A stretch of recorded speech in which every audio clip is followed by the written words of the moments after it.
Assalamualaikum warahmatullahi wabarakatuh. Kami dari kelompok 1 akan mempresentasikan tugas mata kuliah Metode Analisis Perencanaan dengan judul Faktor Penentu Keberhasilan Pengelolaan Bank Sampah di Kota Mataram yang berstudi kasus di Bank Sampah NTB Mandiri.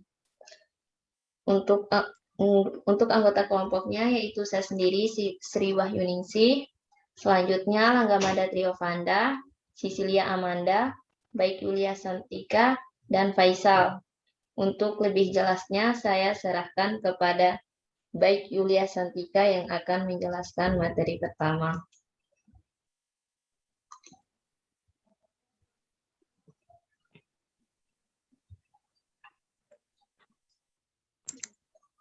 Baik, terima kasih untuk waktunya. Di sini saya bakal menjelaskan abstraknya. Salah satu permasalahan besar yang dialami kota-kota besar di Indonesia adalah persampahan. Sampah dapat diartikan sebagai konsekuensi adanya aktivitas kehidupan manusia. Sampah akan selalu ada selama aktivitas kehidupan masih terus berjalan. Di Kota Mataram terdapat 3 bank sampah, yaitu Bank Sampah Lisan Kecamatan Ampenan, Bank Sampah Bintang Sejahtera Kecamatan Skarbele, dan Bank Sampah NTB Mandiri Kecamatan Ampenan. Di antara 3 bank sampah ini, Bank Sampah NTB Mandiri merupakan bank sampah yang berhasil dalam pengelolaan sampah di Kota Mataram. Tujuan dari penelitian ini yaitu untuk mengetahui faktor penentu keberhasilan pengelolaan bank sampah NTB Mandiri di Kecamatan Ampenan dengan menggunakan metode analisis AHP dengan bantuan software Expert Coach. Metode pengambilan data dilakukan dengan teknik wawancara dan kuesioner terhadap 8 orang responden, yaitu 3 orang pegawai bank sampah, 3 orang nasabah bank, dan 2 dari pemerintah desa. Faktor penentu keberhasilan pengelolaan bank sampah NTB Mandiri Kecamatan Ampenan dilihat dari hasil analisis pendapat gabungan para responden menunjukkan bahwa faktor ekonomi bagi nasabah 33% merupakan faktor paling penting atau utama yang mempengaruhi keberhasilan bank sampah. Dengan adanya bank sampah NTB Mandiri ini, dapat menjadi sarana masyarakat di sekitar bank sampah untuk mendapatkan penghasilan tambahan untuk memenuhi kebutuhan ekonomi. Sekian.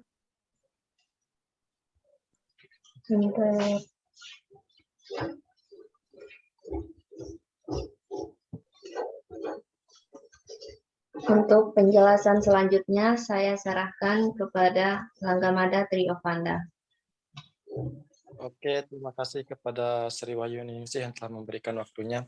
Oke, di sini saya akan menjelaskan bab pendahuluan. Salah satu permasalahan besar yang dialami kota-kota besar di Indonesia adalah persampahan. Sampah dapat diartikan sebagai konsekuensi adanya aktivitas kehidupan manusia. Tidak dapat dipungkiri, sampah akan selalu ada selama aktivitas kehidupan masih terus berjalan.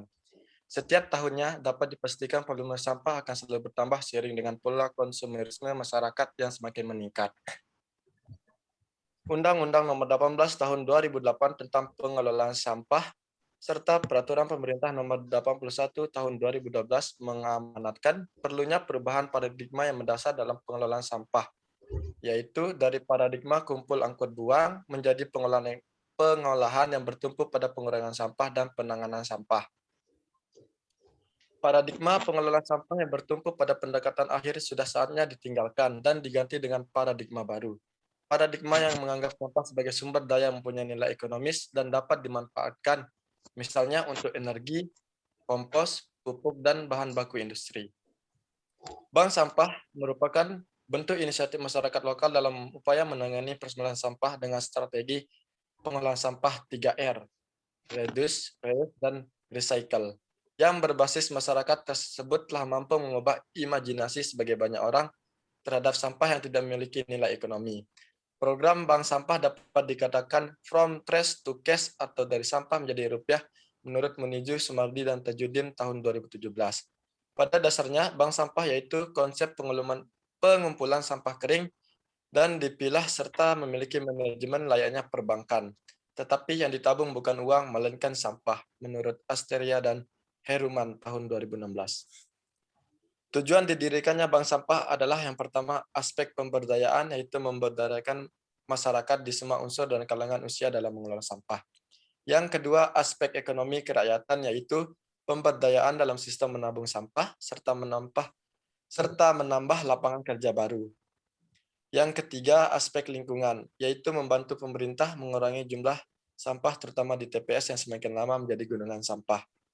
Yang keempat adalah aspek sosial, yaitu menciptakan rasa peduli dan gotong royong dalam mengelola sampah. Yang kelima adalah aspek pendidikan, yaitu memberikan pengetahuan lingkungan kepada masyarakat dan siswa untuk mengelola sampah agar lebih bermanfaat, menurut Sentika tahun 2016. Bawah. Di Kota Mataram terdapat 3 bank sampah, yaitu yang pertama Bank Sampah Lisan Kecamatan Ampenan, yang kedua Bank Sampah Bintang Sejahtera, Kecamatan Sekarbela, dan yang ketiga adalah Bank Sampah NTB Mandiri, Kecamatan Ampenan. Di antara ketiga bank sampah ini, Bank Sampah NTB Mandiri merupakan bank sampah yang berdiri pada tahun 2011 yang berhasil dalam pengelolaan sampah di Kota Mataram. Hal itu dibuktikan dengan karya menyulap sampah menjadi barang yang bernilai dan dapat dijual baik diekspor ke luar NTB ataupun ke luar negeri, termasuk negara Jepang, seperti tas, dompet, kursi, dan lain-lain. Selain itu, Bank Sampah NTB Mandiri yang didirikan oleh Siti Aisyah yang mendapatkan penghargaan dari pemerintah NTB, yaitu Women in Child Inspirator pada tahun 2017. Berdasarkan hal tersebut, perlu diteliti faktor-faktor penentu keberhasilan pengelolaan sampah di Bank Sampah NTB Mandiri dengan menggunakan metode Analytical Hierarchy Process atau HHP. Sekian, terima kasih. Saya kembalikan kepada Sri Wahyuningsih. Nah, baru.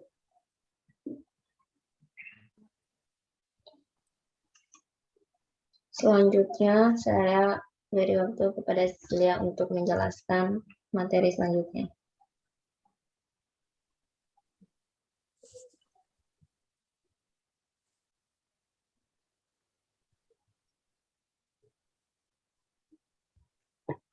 Silakan, Cecilia Amanda. Baik, terima kasih atas kesempatannya. Saya akan sedikit menjelaskan tentang bagian 2 dari metodologi.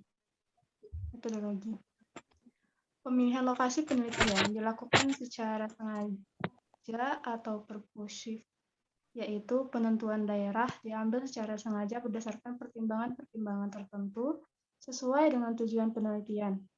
Lokasi penelitian yang diambil di Kota Mataram, yaitu di Bank Sampah NTB Mandiri, yang merupakan bank sampah terbaik di Kota Mataram. Data yang dikumpulkan adalah data primer dan data sekunder.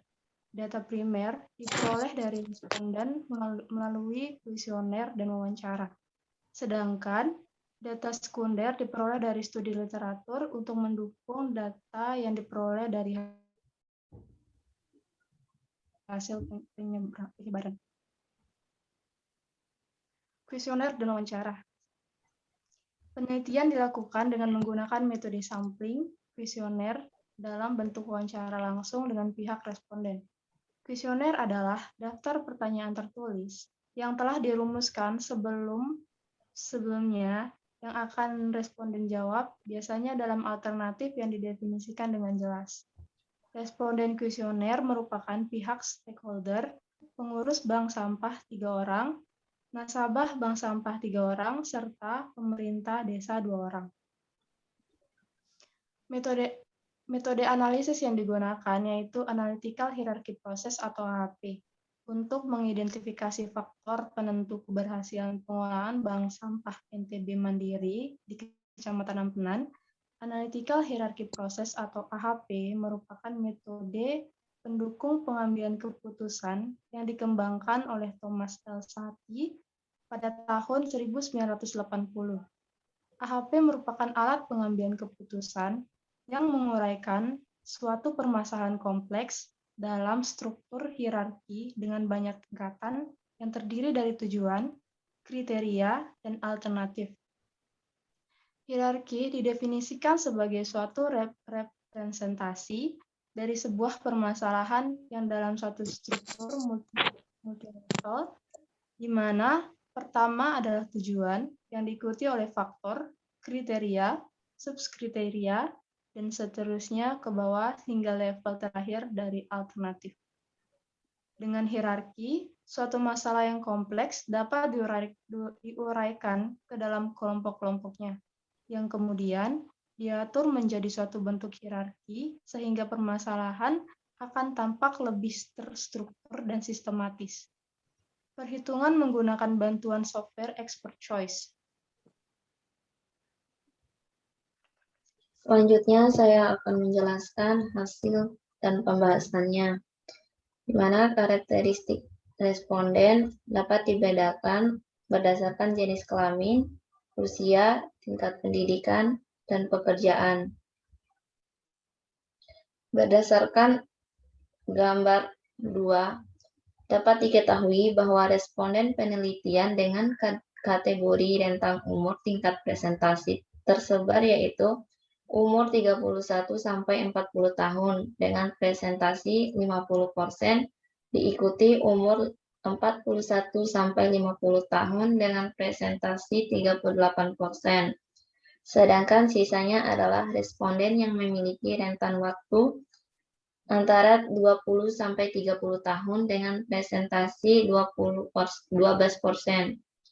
Umumnya responden berusia di bawah 50 tahun masih termasuk usia yang produktif di dalam kegiatan bermasyarakat dan berpeluang paling baik sebagai pihak yang berperan dalam pengelolaan bank sampah.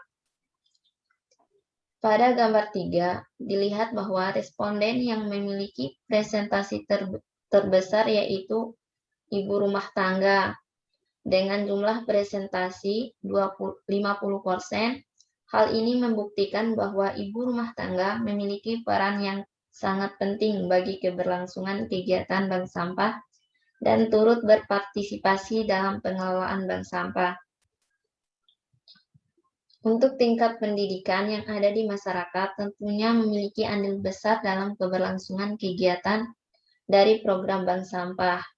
Dari tingkat pendidikan seseorang dapat diketahui tingkat pemahaman dan tentunya kesadaran untuk membiasakan diri dengan memilah dan membuang sampah yang baik sampai dengan mengolah itu sendiri. Karakteristik responden berdasarkan tingkat pendidikan, di mana responden yang paling tinggi berada pada tingkat pendidikan SMP yaitu sebesar 37%, kemudian pada tingkat pendidikan SMP yaitu sebesar 36%, sehingga dapat dikatakan tingkat pendidikan di Kota Mataram masih kurang baik. Sebaran gender responden yang telah diamati, kebanyakan responden adalah perempuan. Untuk faktor penentu keberhasilan pengelolaan bank sampah NTB Mandiri yang diperoleh dari 8 narasumber dengan bobot yaitu bobot tertinggi, responden menunjukkan bahwa faktor ekonomi bagi nasabah yaitu 33% merupakan faktor yang paling penting dan utama yang mempengaruhi keberhasilan bank sampah. Di dalam perhitungan subkriteria, nilai prioritas dari setiap subkriteria dibandingkan antara subkriteria yang satu dengan subkriteria yang lainnya.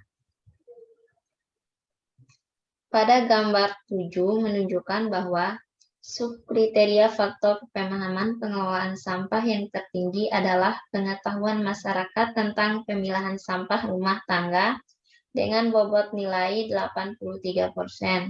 Sedangkan sosialisasi dan pembinaan bank sampah oleh pemerintah daerah mendapat bobot nilai 17%.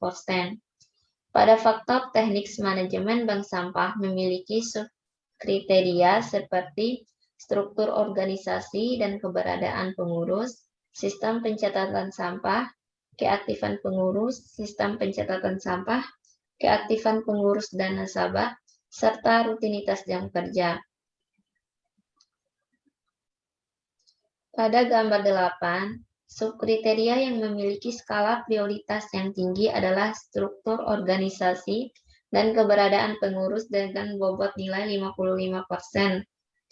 Kemudian secara berturut-turut diikuti oleh subkriteria keaktifan pengurus dan nasabah dengan nilai bobot 26%.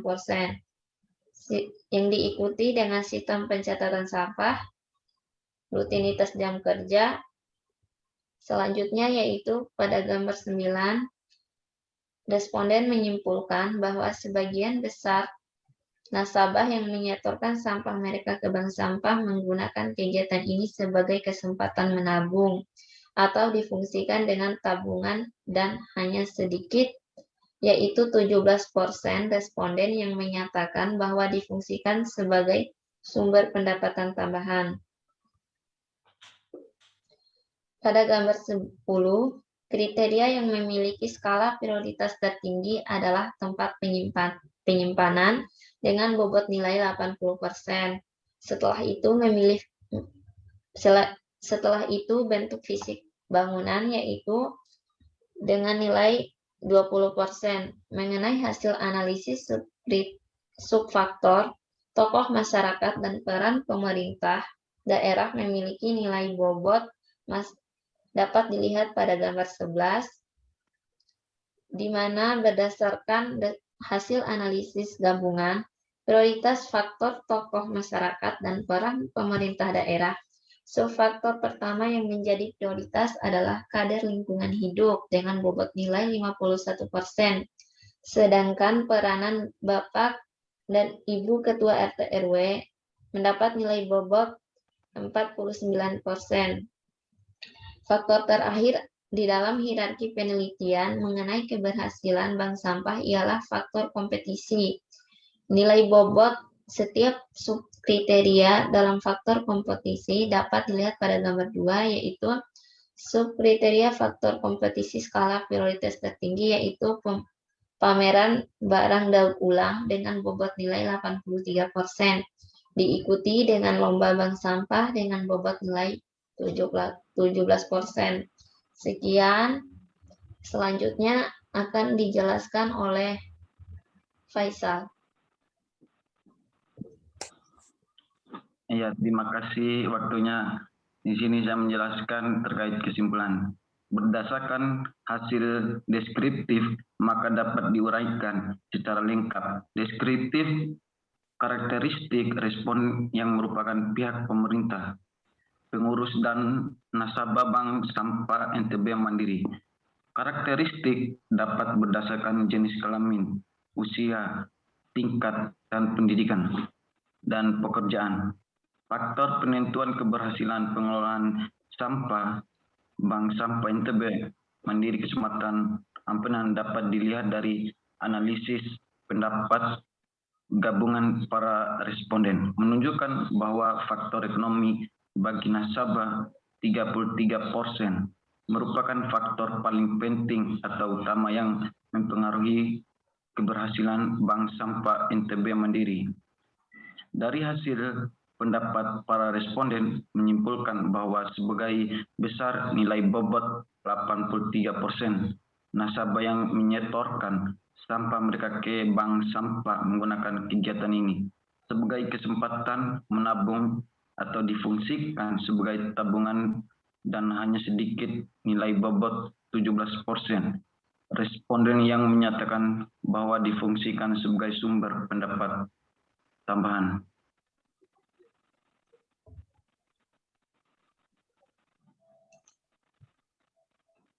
Sekian presentasi dari kelompok kami. Mohon maaf bila ada kesalahan. Wassalamualaikum warahmatullahi wabarakatuh. Waalaikumsalam.